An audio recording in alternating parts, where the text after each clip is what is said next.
भजन संहिता अध्याय 49। हे देश देश के सब लोगों, यह सुनो, हे संसार के सब निवासियों, कान लगाओ। क्या ऊंच, क्या नीच, क्या धनी, क्या दरिद्र, कान लगाओ। मेरे मुंह से बुद्धि की बातें निकलेगी और मेरे हृदय की बातें समझ की होगी।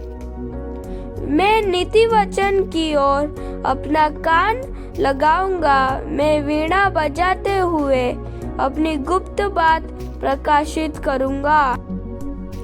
विपत्ति के दिनों में जब मैं अपने अनंगा मानने वालों की बुराइयां से घिरूं, तब मैं क्यों डरूं? जो अपनी संपत्ति पर भरोसा रखते और अपने धन की बहुतायत पर फूलते हैं, उनमें से कोई अपने भाई को किसी भांति छुड़ा नहीं सकता है और न परमेश्वर को उसकी संति प्रायश्चित में कुछ दे सकती, क्योंकि उनके प्राण की चुनौती भारी है, वह अंत तक कभी न चुका सकेंगे।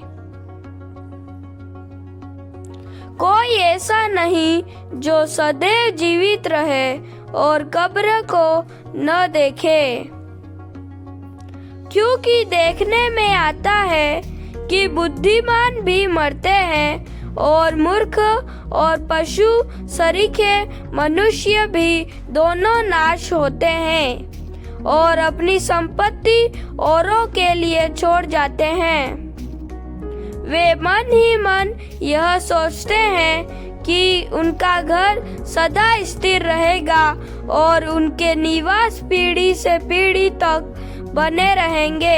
इसलिए वे अपनी अपनी भूमि का नाम अपने अपने नाम पर रखते हैं।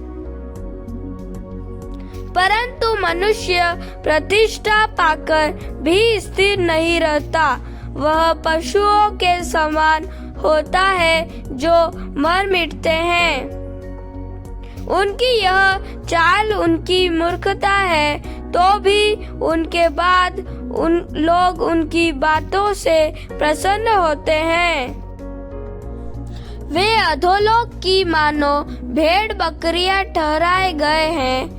मृत्यु उनका गड़ेरिया ठहरी और बिहान को सीधे लोग उन पर प्रभुता करेंगे और उनका सुंदर रूप अधोलोक का कोर हो जाएगा और उनका कोई आधार न हो रहेगा।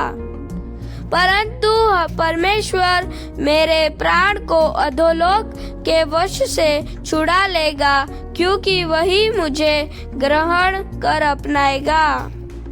जब कोई धनी हो जाए और उसके घर का वैभव बढ़ जाए, तब तू भय न खाना, क्योंकि वह मर कर कुछ भी साथ न ले जाएगा, न उसका वैभव उसके साथ कब्र में जाएगा।